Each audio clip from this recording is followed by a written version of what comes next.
Hello friends, welcome to my channel. आज हम देखेंगे ब्रेसेनहेम लाइन ड्राइंग एल्गोरिथम का डेरिवेशन। इसके कॉन्सेप्ट को थोड़ा सा मैं समझा देती हूँ। सबसे पहले ये देखिए, यहाँ पे एक मैं लाइन ड्रॉ करने की कोशिश कर रही हूँ। ठीक है, यहाँ पे मेरा ये जो पॉइंट है पिक्सल है, एक्स के वाई के पोजीशन पे है। ठीक है, इसके बाद हम ये यहाँ पे जब जाते हैं तो हमारे पास दो पॉइंट हैं, दो पिक्सल की पोजीशन है। एक तो ये है जिसमें क्या हो रहा है, एक्स के प्लस वन है और वाई के है। ठीक है, वाई में चेंज नहीं, वाई में चेंज नहीं है, इसलिए वाई के है। ठीक, और ये वाला जो पॉइंट है ये क्या कहलाएगा, एक्स के प्लस वन वाई के प्लस वन। अब हमें ये डिसीजन लेना है कि हम इसको, ये वाले पिक्सल को चुनें, सिलेक्ट करें, या फिर ये वाले पिक्सल को सिलेक्ट करें। तो ये डिसीजन हम कैसे ले पाएंगे, इनके बीच की हमें दूरी कैलकुलेट करना पड़ेगा, डिस्टेंस D1 और D2। जो डिस्टेंस कम होगा हम उस पॉइंट को सिलेक्ट कर लेंगे, उस वाई पॉइंट को सिलेक्ट कर लेंगे। ठीक है, तो सबसे पहले हम y equal to M x plus b, जो लाइन इक्वेशन होती है अपनी, इससे हम y की वैल्यू कैलकुलेट कर देते हैं। एक डायग्राम में यहाँ पे भी बना देती हूँ आपको क्लियर करने के लिए। ये अपना है एक्स के प्लस वन। ठीक है, ये है D1, ये है D2, ये वाला पॉइंट है y, ये है वाई के प्लस वन, और ये वाला है वाई के। ठीक, तो D1 क्या हो जाएगा, D1 equal to y minus Y के। ठीक है, तो वाई के की वैल्यू कैसे, वाई की वैल्यू कैसे निकाल सकती हूँ मैं, एक्स के प्लस वन पे, क्योंकि हम एक्स में सैंपल कर रहे हैं, एक्स को एक्स से इंक्रीमेंट कर रहे हैं। तो ये हम वाई इक्वल टू क्या है, एम एक्स प्लस बी। तो एक्स के प्लस वन पे वाई कितना हो जाएगा, y equal to M x के plus one plus B. Okay, M x के प्लस वन प्लस बी, ये हो गया y। तो इक्वेशन वन से हम y की वैल्यू यहाँ रख लेते हैं, एम एक्स के plus one plus B minus Y k. Okay, ये हो गया अपना D1। इसको नाम दे दिया इक्वेशन टू। D2 कैलकुलेट कर लेते हैं। D2 कैसे आएगा, D2 आएगा वाई के प्लस वन माइनस वाई। ठीक है, वाई के प्लस वन, वाई के प्लस वन क्या है, एक का इंक्रीमेंट है, तो वाई के प्लस वन को मैं क्या लिख सकती हूँ, क्या लिख सकती हूँ वाई के प्लस वन को, वाई के प्लस वन। ठीक है, तो यहाँ वाई के plus one minus y, y की वैल्यू हम फ्रॉम वन से ले लेंगे, एम एक्स के प्लस वन प्लस बी। इसको ओपन कर लेंगे, वाई के plus one minus M x के प्लस वन माइनस बी। ठीक है, इसको नाम दे देते हैं इक्वेशन थ्री। अब हम कैलकुलेट करते हैं D1 माइनस D2। ठीक है, D1 की वैल्यू क्या है, एम एक्स के plus one plus B minus Y के माइनस D2। D2 की वैल्यू क्या है, वाई के plus one minus M x के प्लस वन माइनस बी। ठीक है, एम एक्स के plus one plus B minus Y के, ओपन कर लिया ब्रैकेट, माइनस वाई के minus one minus minus plus M x के plus one minus minus plus B. ठीक है, इसको एक साथ ले लेते हैं, ये हो गया टू एम एक्स के प्लस वन। ठीक है, ये प्लस टू बी, ये माइनस टू वाई के, सेम साइन है, ऐड हो जाएगा। ठीक है, माइनस वन।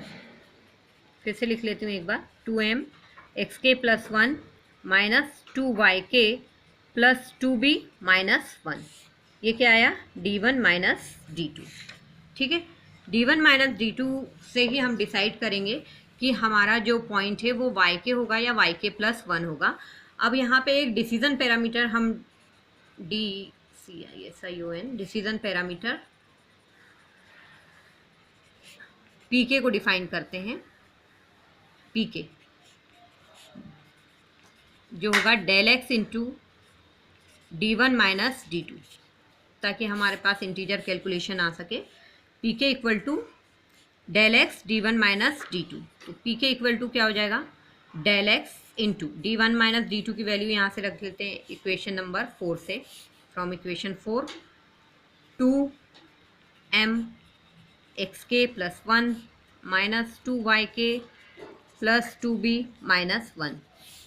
ठीक है, यहाँ पे आप देख रहे हैं m को मैं क्या लिख सकती हूँ, m को मैं लिख सकती हूँ del y upon del x, slope है m, तो इसको लिख सकते हैं del y upon del x. तो ये किया del x into 2 into del y upon del x x के प्लस 1, ठीक है, माइनस 2y के इंटू डेल एक्स को अंदर ले जा रहे हैं, plus 2b del x minus del x.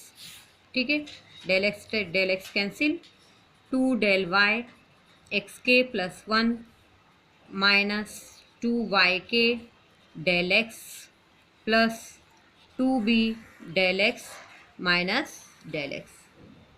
ठीक है, इसको फिर से लिखते हैं 2 डेल वाई एक्स के प्लस 1, कांस्टेंट को एक साथ, वेरिएबल को एक साथ। अब इसमें कांस्टेंट क्या है, वेरिएबल क्या है, मैं आपको बता देती हूँ कांस्टेंट कैसे निकालेंगे वेरिएबल। कोई स्टेप्स छूटी तो नहीं है, देख लेते हैं, एक बार चेक कर लेते हैं। डेल वाई एक्स के प्लस 1, ओके, 2 डेल वाई के डेल एक्स, 2 डेल एक्स, ठीक है, ये 3 टर्म्स हैं, ये 2 टर्म्स हैं, ठीक, ओके। तो 2 डेल सही, अब ये अपन सब सही कर रहे हैं कैलकुलेशन। 2y के डेल एक्स, 2b, इधर डेल एक्स में कॉमन ले लेती हूँ और 2b माइनस 1 कर देती हूँ। ठीक है, 2b माइनस 1, इसको थोड़ा सा खोल लेते हैं ब्रैकेट को, डेल वाई एक्स के plus 2 del y minus 2y के del x plus del x 2b minus 1। ठीक है, अब देखिए आप, ये इसमें वेरिएबल है, ये इसमें वेरिएबल है, ये 2 स्टेप वेरिएबल हैं क्योंकि ये के है, के वेरी करेगा फ्रॉम 0 टू जहाँ तक हमें जाना है, लाइन को ले जाना है। ठीक है, इसमें ये 2 डेल वाई कॉन्स्टेंट है, y2 minus y1, del Y क्या है, y2 माइनस y1, और डेल एक्स क्या है, x2 माइनस x1 जो कि कांस्टेंट है। तो अपन वेरिएबल वाले टर्म्स एक साथ लिख लेते हैं और कांस्टेंट वाले टर्म्स एक साथ लिख लेते हैं। 2 डेल वाई एक्स के माइनस 2y के del x plus 2 del y plus del x 2b minus 1। ठीक है, तो ये क्या हो गया अपना, 2 डेल वाई एक्स के माइनस 2y के डेल एक्स या डेल एक्स वाई के plus 2 del y plus del x 2b minus 1। अब इसको अपन एक कांस्टेंट है, ये पूरा कांस्टेंट टर्म्स है, इसको अपन एक कांस्टेंट से रिप्लेस कर रहे हैं, दैट इज c। तो यहाँ अपन ने c लिख दिया, बाकी ये लिखा 2 डेल वाई एक्स के माइनस 2 डेल एक्स वाई के। ठीक है, तो ये आई है अपनी पी के की वैल्यू, ये है इक्वेशन नंबर 5। तो ये पी के क्या आया अपने पास इक्वेशन नंबर 5 से, पी के equal to 2 del y x के माइनस 2 डेल एक्स वाई के प्लस सी, जहाँ सी जो है वो कांस्टेंट है जिसको हमने रिप्लेस किया था 2 del y plus del x 2b minus 1।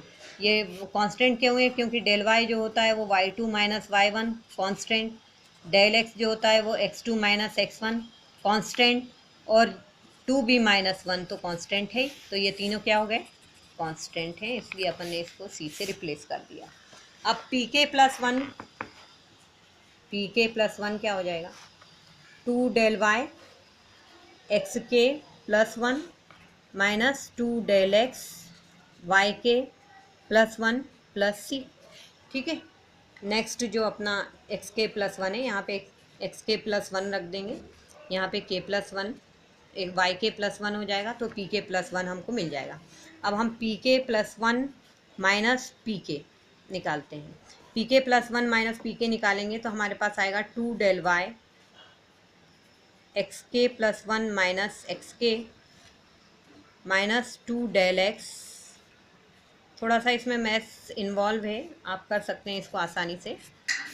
P के प्लस 1 माइनस पी के जो आएगा, इनको हमें क्या करना है, 2 डेल वाई कॉमन लेना है, एक्स के प्लस 1 माइनस एक्स के, 2 डेल एक्स कॉमन लेना है, वाई के प्लस 1 माइनस वाई के। ठीक है, इसको माइनस करके आप इस तरीके से कॉमन लेके इक्वेशन लिख सकते हैं, ठीक। लेकिन हमें चूंकि मालूम है, वी नो दैट कि जो एक्स के प्लस वन है वो क्या है, एक्स के प्लस वन, क्योंकि हम एक्स में सैंपल कर रहे हैं, वन से उसे इंक्रीमेंट कर रहे हैं, तो जो एक्स के प्लस वन है वो प्लस वन का इंक्रीमेंट है एक्स के में, ठीक है। अब जो वाई के प्लस वन है वो या तो वाई के हो जाएगा, जो वाई है अपना वो या वाई के होगा या वाई के प्लस वन होगा, तो ये डिपेंड करेगा हमारा D1 और D2 के डिस्टेंस पे। तो यहाँ पे अपन ने एक्स के प्लस वन को क्या लिख दिया, एक्स के प्लस वन, तो हमारे पास पी के प्लस वन माइनस पी के क्या आया, ये आया 2 del y minus 2 del x y के प्लस वन माइनस वाई के, ठीक है। पी के प्लस वन आएगा पी के plus 2 del y minus 2 del x y के प्लस वन माइनस वाई के, ठीक है। ये होगी इक्वेशन नंबर 6। अब ये जो है वाई के प्लस वन माइनस वाई के, इसकी वैल्यू या तो 0 होगी या 1 होगी। क्यों? क्योंकि ये जो हमारा डायग्राम था, या तो हम y को क्या ले लेंगे, नो चेंज, मतलब y के प्लस वन या तो y के ही हो जाएगा, y के माइनस y के क्या आ जाएगा 0, या हम y को क्या ले लेंगे k प्लस वन, या तो हम उसको k प्लस वन कर देंगे या y के ही रहने देंगे, ये लेना है या ऊपर वाला ये लेना है। तो इसकी वैल्यू क्या होगी, या तो 0 होगी या 1 होगी, डिपेंडिंग ऑन द साइन, कौन सा D1 क्लोज है क्या D2 क्लोज है। यदि D1 जो है वो लेस देन D2 आता है, D1 लेस देन D2 आता है, तब हमारा PK क्या होगा, PK का साइन जो है वो इसी के साइन पे होगा। जैसे ये D1 माइनस D2 किया आपने और आपका ये लेस देन ज़ीरो आ गया, मतलब लेस देन ज़ीरो आ गया, मतलब ये क्या है, D1 greater than D2 greater than D1 है इस केस में, जब लेस देन ज़ीरो आ रहा है। तो यदि D2 ग्रेटर देन D1 है, D1 अपना ये है और D2 अपना ये है ऊपर वाला, यदि D2 ग्रेटर है तो हम किसको सिलेक्ट करेंगे, D1 को सिलेक्ट करेंगे, मतलब किसको सिलेक्ट करेंगे, Y1 को, ठीक है। समझ में आ रहा है ना। जब D2 बड़ा है, एक बार फिर से इसको यहाँ डायग्राम बना के समझा देते हैं। जब D2 बड़ा है, ये अपना D1 है, ये अपना D2 है, ठीक है, ये Y है, ये क्या है YK है, ये क्या है YK प्लस वन है। जब D2 बड़ा है तो PK क्या मिलेगा, लेस देन 0 मिलेगा। देखिए D2 नेगेटिव है, D2 बड़ा होगा तभी तो हमें ये लेस देन 0 मिलेगा, यहाँ पे नेगेटिव साइन आएगा मतलब लेस देन 0 आएगा। तो D2 लेस देन 0 है तो हमें क्या करना है, यदि D2 बड़ा है तो मतलब D1 छोटा है, तो हमें क्या करना है, YK को, जो YK है वो हमें चेंज नहीं करना है, वो YK ही रहेगा, जो मतलब YK प्लस वन है वो YK रहेगा। और जब हमारा D1 बड़ा होगा, मतलब कि PK ग्रेटर देन 0 है, तब हमें क्या सिलेक्ट करना है, तब D1 जो है वो छोटा होगा D2 से। एक मिनट, जब PK ग्रेटर देन 0 है तो D1 जो है वो बड़ा है D2 से, उल्टा बोल दिया सॉरी। जब D1 बड़ा होगा D2 से तो PK की वैल्यू पॉजिटिव मिलेगी, क्योंकि हम D1 माइनस D2 कैलकुलेट कर रहे हैं, तो PK की वैल्यू पॉजिटिव मिलेगी। तब हमें क्या करना है, यदि D1 बड़ा है मतलब D2 छोटा है, तो मतलब हम किसको सिलेक्ट करेंगे, YK प्लस वन जो हो जाएगा वो YK प्लस वन का इंक्रीमेंट लगा के हमें YK नेक्स्ट अपना plotting point YK plus one करना है, ठीक है। तो ये सब आपको क्लियर है अच्छे से। तो अब अपन निकालते हैं इसका इनिशियल डिसीजन पैरामीटर।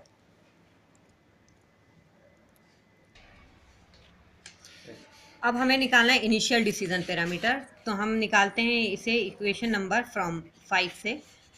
PK की वैल्यू क्या आई थी, 2 del y XK minus 2 del x YK plus C की वैल्यू भी यहाँ पे हमें रखना पड़ेगा, और x और y क्या रहेगा इनिशियल डिसीजन पैरामीटर में, x0 और y0, ठीक है। तो यहाँ पे अपन क्या करेंगे, 2 del y XK minus 2 del x YK plus C क्या था, 2 del y plus del x 2b minus 1। अब इसमें जो है b जो है वो y बराबर से mx, जो हमने इक्वेशन लिखी थी y की, y बराबर से mx k plus 1 plus b, यहाँ से आपको b ट्रांसफ़र करके b की वैल्यू भी यहाँ पे रखना है। फिर आप कैलकुलेट करेंगे इसको, थोड़ा सा मैथमेटिकल कैलकुलेट कर लेंगे आप कॉपी में। तो उसके बाद आपको जो P0 है, इनिशियल डिसीजन, सॉरी, ठीक है, इसके बाद आप जब कैलकुलेट करेंगे m की भी वैल्यू आप रख लेंगे, m equal to del y upon del x इसमें। इसके बाद इसको रिशफल करके आप जब कैलकुलेट करेंगे तो इसका वैल्यू मिलेगा 2 del y minus del x. ठीक है, बहुत लेंदी हो रहा है इसलिए इसको थोड़ा सा मैंने शॉर्ट कर दिया है। इसको कुछ नहीं है, आप वैल्यू रखेंगे, सिंपल ये कट जाएगा। तो P0 equal to 2 del y minus del x, ये आ गया आपका इनिशियल डिसीजन पैरामीटर। ठीक है, तो ये P0 आ गया, पीके आ गया, पीके प्लस 1 आ गया। पीके लेस देन 0 हो तब क्या करना है, पीके ग्रेटर देन 0 है तब क्या करना है, ये सारा कुछ हमने अभी एक्सप्लेन कर लिया। ठीक है, आई होप कि आपको एल्गोरिथम अच्छे से ध्यान में है, तो आपको ये वीडियो बहुत अच्छे से समझ में आया होगा। अगर ये वीडियो मेरा अच्छे से आपको समझ में आया है तो इसे आप ज़रूर लाइक करें, और अधिक वीडियो देखने के लिए मेरे चैनल को भी सब्सक्राइब करें। Thank you.